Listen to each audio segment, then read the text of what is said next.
Selamat pagi Pak. Iya, selamat pagi. Ya. Perkenalkan Pak, kami dari mahasiswa UPH. Saat ini kami sedang mengikuti mata kuliah wawasan dunia Kristen atau Allah dan dosa. Nah, di sini kami dari mahasiswa UPH ini mendapatkan tugas akhir atau UAS kami untuk mewawancarai tokoh agama lain seputar agar kami mengerti bagaimana tentang perspektif agama lain mengenai bagaimana seseorang bisa masuk surga seperti itu sih Pak. Jadi, setelah perkenalkan Pak, nama saya Yonatan Putra Wijaya. Ya, perkenalkan Pak, nama saya David Kim. Kenalkan Pak, nama saya Filmore. Perkenalkan nama saya Akir. Nama saya Sean. Iya. Oke, dan kita mungkin langsung masuk aja ke wawancara kita hari ini ya. Iya, baik. Oke, silakan Sean. Oke. Jadi bagaimana caranya seseorang bisa masuk ke surga menurut agama Buddha sesuai dengan apa yang Bapak pahami dan yakini? Baik, ya. Sebelumnya perkenalkan dulu ya. Oh iya, Ya, nama saya Tritunggal Agung Bodhisatwanto. Saya sebagai guru agama Buddha di SMA Trisari Bamkara dan bagian kesiswaan. Ya, untuk itu saya akan menjawab pertanyaan dari kalian mengenai bagaimana cara masuk surga dalam pandangan agama Buddha ya.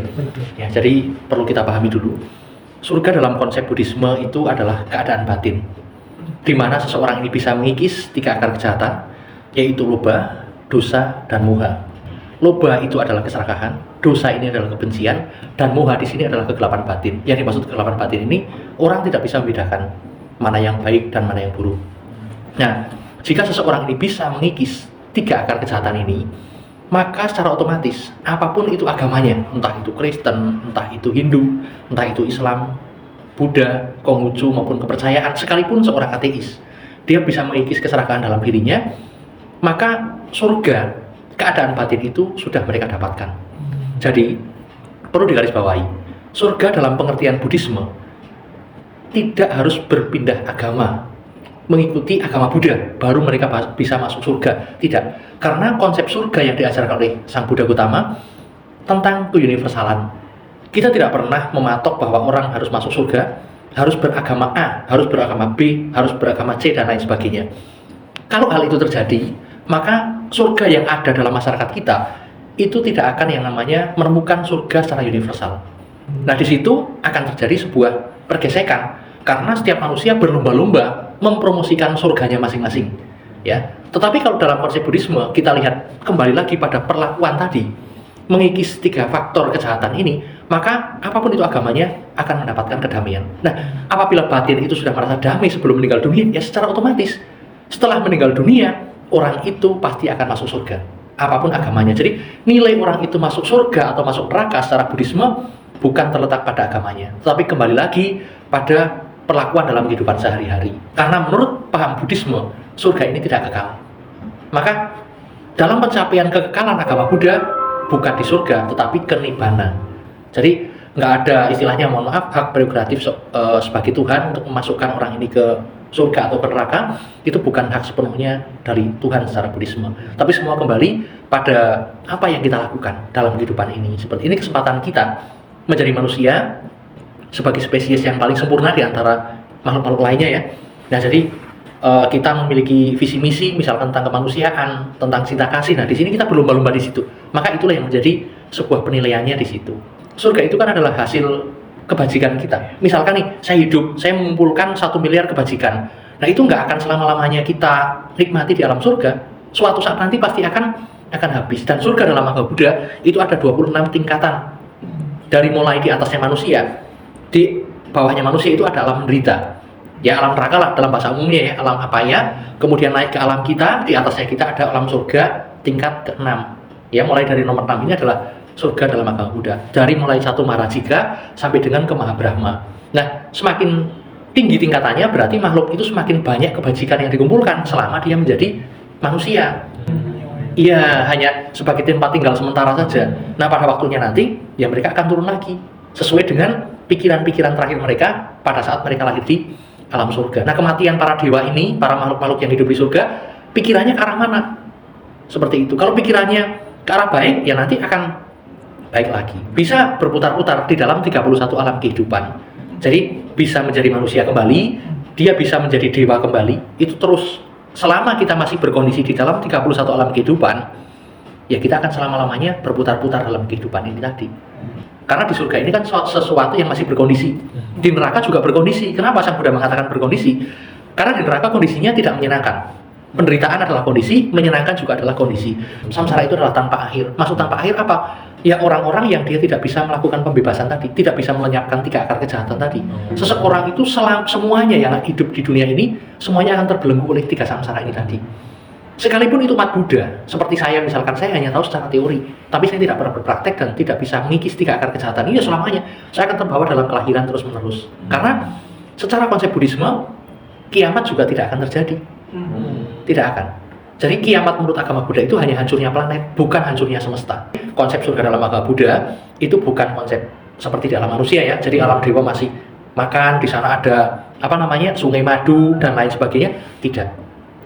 Konsepnya sudah tidak seperti itu karena sudah memiliki badan yang berbeda, memiliki cara yang berbeda. Mereka hanya berdasarkan bentuk-bentuk pikiran saja. Mereka makannya sudah bukan, oh ada madu, mereka minum madu, ada roti, mereka makan roti, tidak seperti itu. Jadi kita tidak mengejar istilahnya jumlah agama, tidak. Silahkan masing-masing menyebarkan tentang kebajikan. Kamu berhasil menyebarkan kebajikan, ya surga untuk kamu, seperti itu. Dan surga juga secara Buddhisme ya tidak kekal sih gitu. Iya.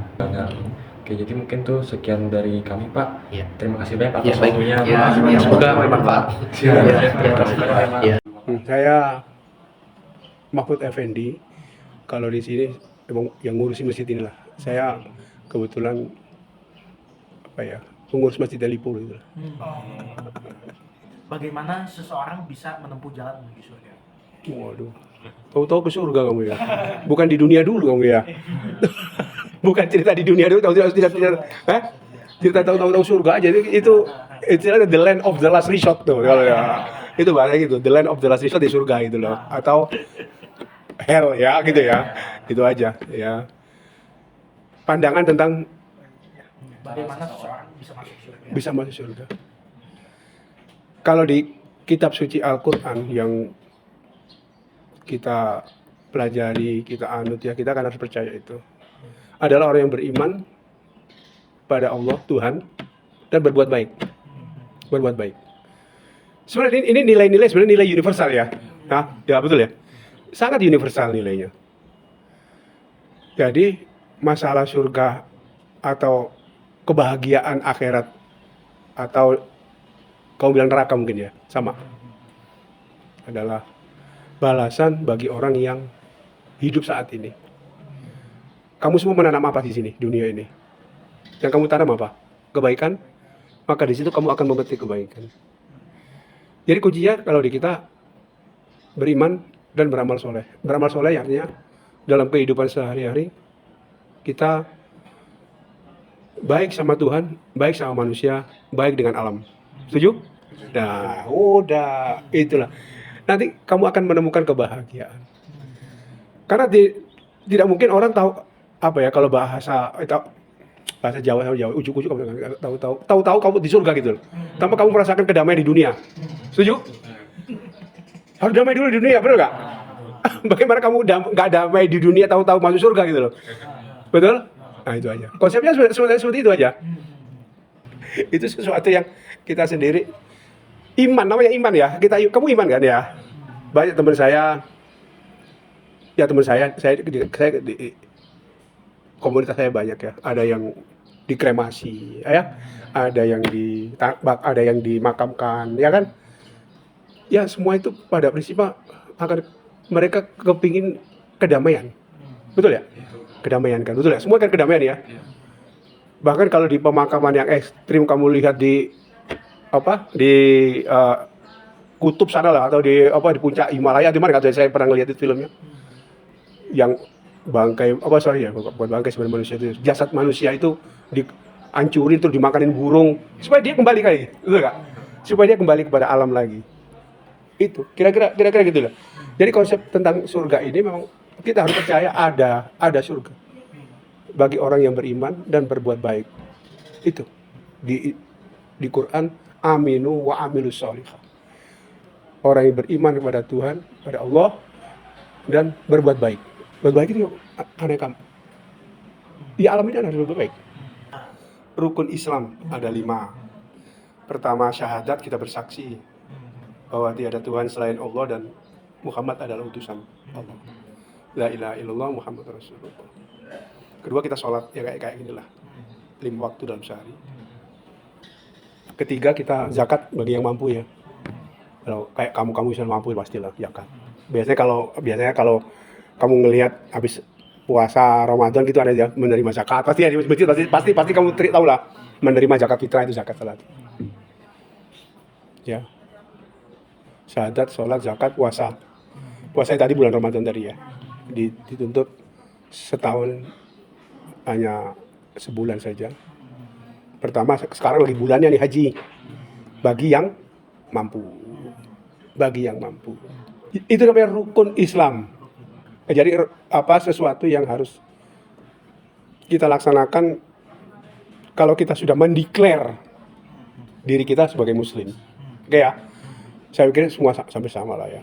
Kalau kita sudah mendeklar sesuatu kepercayaan agama kan kita harus melaksanakan dong. Kan kita udah mendeklar ya. Saya muslim. Kamu apa? Kristen atau Katolik? Kristen semua ini? Oh, oke. Jadi kan gitulah. Jadi kalau kita sudah menyatakan suatu keyakinan pada diri kita, maka ada sesuatu yang konsekuensi dari keyakinan itu kita harus melaksanakan. Jadi gini, sebenarnya konsep kita menghitung ini kok kayak pedagang gitu ya. Betul ya? Kok amal ibadah dihitung kayak pedagang aja lu. Ngambil untung berapa gitu ya. Ya sebenarnya ada itu ya, ada. Amal baik, amal buruk itu memang ada value-nya. Ya, ada nilainya. Cuman saya bilang kalau tingkatan orang awam ya, saya bilang umum ya, orang umum kan tingkatan macam-macam ya, tingkatan orang-orang awam itu ya udah dihitunglah. Kalau saya bersedekah ini nanti dapat ini, saya berbuat ini, pasti kamu semua dengar. Saya juga berpendapat dari guru saya, Profesor Quraisyab. Dengar kamu ya? Nah itu salah satu guru saya. Intinya kita tuh itu kan apa ya? Sesuatu yang kita harus iman, tapi kan nggak tahu ya di sana seperti apa nanti. Bener nggak? Jadi kalau dalam teksnya ya, kita kan ada apa ya? Ada tekstual, ada konteks ya. Kalau teksnya begitu kadang-kadang ya. Kalau kita pemahamannya ya kayak kata dalam tempurung lah gitu ya. Tapi memang di ayat-ayat Quran itu, tapi nggak mungkin saya jelaskan di sini. Mau kamu nggak nyambung kok gitu loh, ya kan? Ya memang nanti biarlah Tuhan yang menilai perbuatan kita. Benar nggak? Biarlah Tuhan yang menilai perbuatan kita. Itu aja. Ya. Jadi kembali lagi ya. Yang dianjurkan Tuhan itu kita berbaik-baik dengan manusia, berbaik-baik dengan Tuhan, berbaik-baik dengan alam. Kedepannya ya udah urusan Tuhan lah. Oke, itu sekian dari kami Pak. Terima kasih banyak sudah menjawab pertanyaan kami semua ya. Ya.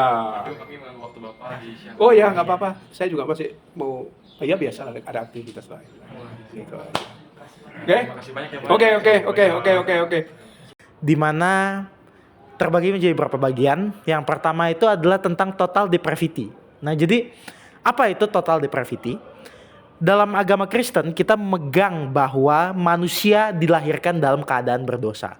Oleh karena itu kita percaya dengan konsep original sin, di mana manusia lahir dalam dosa dan manusia secara hakikat tidak bisa keluar atau membebaskan diri dari dosa. Tetapi Tuhan juga menetapkan ada yang disebut sebagai unconditional election, yaitu sebuah kewenangan atau sebuah kedaulatan mutlak yang dimiliki oleh Tuhan untuk menentukan siapa yang bisa diselamatkan dan siapa yang tidak bisa diselamatkan.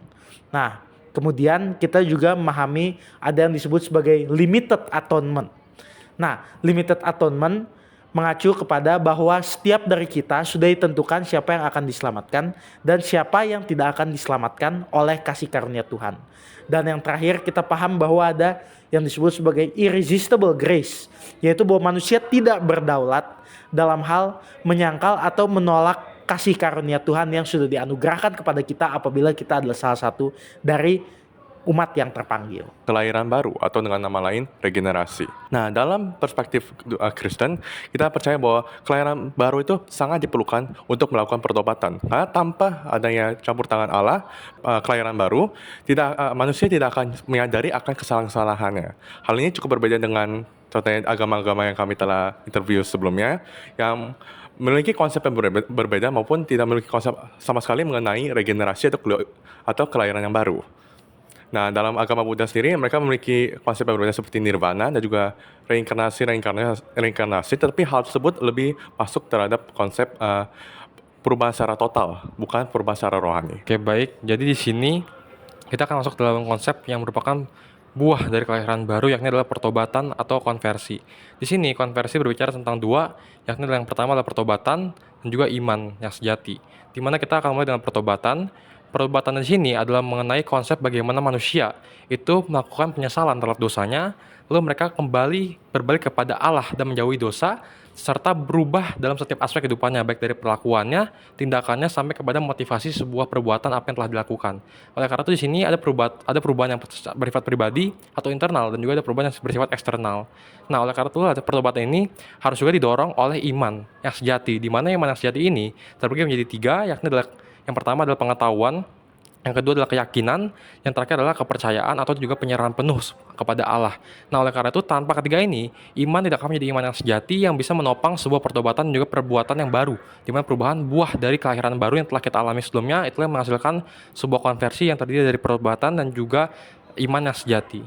Inilah yang berbeda dengan konsep bagaimana yang telah dibawakan oleh guru agama Buddha dan juga dari tokoh agama-agama Islam, di mana mereka mengatakan bahwa mereka harus melakukan segala perbuatan baik, namun tidak dijelaskan mengenai pertobatan. Karena itu di sini kekristenan berbeda, karena pertobatan adalah pertobatan yang harus progresif atau setiap hari, dan itulah kehidupan Kristen yang sejati. Kemudian karena seluruh manusia telah berbuat dosa dan telah kehilangan kemuliaan Allah, tentu Allah murka karena adanya dosa ini.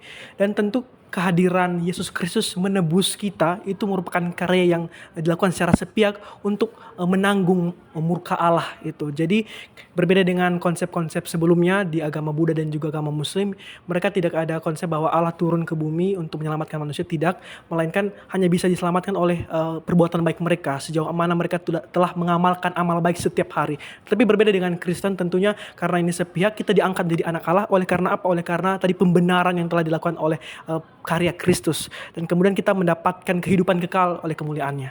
Nah, berbeda dari tadi pembenaran, pengudusan itu bukan terjadi cuma sekali, di mana Tuhan mengubah statusnya dari manusia yang sudah berdosa menjadi orang benar. Tapi pengudusan di sini merupakan proses yang bertahap dan progresif, seperti yang sudah dikatakan Jonah juga, di mana Tuhan mengaruniakan kita Roh Kudus untuk kita di dalam dirinya bisa semakin serupa dengan Allah. Hal ini dalam aspek sifat, dan di sini adalah kita menjauhi dosa dan tidak membiarkan diri kita dicemari oleh dosa itu sendiri. Oke, kemudian kami akan masuk terhadap bagian ketekunan atau perseverance. Apa itu ketekunan perseverance? Nah, ketekunan dalam kehidupan orang Kristen adalah iman yang telah dianugerahkan oleh Allah kepada mereka untuk tetap dapat dipertahankan oleh orang Kristen tersebut hingga akhir hayatnya. Dari dua contoh yang mungkin paling terkenal dari contoh ini adalah dengan murid-murid Yesus, yakni Petrus dan juga Yudas. Petrus meskipun telah melakukan dosa, yakni menyangkal Yesus 3 kali, namun akhirnya menyadari dan menyesali akan kesalahan tersebut. Dan dengan itu, namun Petrus sendiri tidak bertahan hanya pada tahap penyesalan, namun ia memilih untuk tetap bertahan dalam iman yang telah diberikan oleh Allah kepada dirinya untuk bertobat. Sedangkan Yudas yang juga merupakan murid Yesus memilih untuk tetap pada tahap penyesalan, dan akhirnya yang berujung pada kematiannya dengan cara bunuh diri. Hal tersebut menunjukkan bahwa meskipun Yudas telah membantu Yesus selama masa hidupnya, namun Yudas sendiri tidak memiliki iman yang telah dikaruniakan oleh Allah kepada dirinya, sehingga iman yang tersebut tidak bertahan secara permanen atau secara kuat dan tidak benar-benar ada di dalam dirinya. Oke, kepada yang terakhir mengenai konsep dari ketekunan ini, sebenarnya merupakan konsep yang juga mirip-mirip dan juga bahkan bisa dikatakan sama dengan konsep yang dibawakan oleh agama Buddha dan juga agama Muslim, di mana ada konsep kebajikan dan juga perbuatan baik sepanjang hidupnya. Namun bedanya dengan kami sebagai mahasiswa Kristen di sini adalah di mana kekristenan mengajarkan bahwa kita dari ketekunan ini menghasilkan sebuah buah-buah Roh Kudus yang terdiri dari satu buah namun memiliki 9 aspek yang juga merupakan saling menopang satu sama lain, di mana ada kasih, sukacita, damai sejahtera, kesabaran, kemurahan, kebaikan, kesetiaan, kelemah lembutan, dan juga penguasaan diri. Nah, dari buah Roh Kudus inilah menghasilkan sebuah perbuatan kita yang menopang kita untuk kedepannya melakukan sebuah kebajikan dan juga kebaikan, namun ditopang oleh Roh Kudus yang memberikan kita buah-buah tersebut untuk kita lakukan kehidupan kita sehari-hari. Nah, oleh karena itu disinilah kita ditopang, juga kita melakukan ketekunan karena kita merupakan anak-anak Allah yang telah menerima keselamatan daripada Allah. Baik, demikian dari tanggapan kita. Terima kasih sudah mendengarkan dan semoga isi dari video maupun dari tugas ini bisa bermanfaat dan membawa kebaikan untuk kita semua. Terima kasih.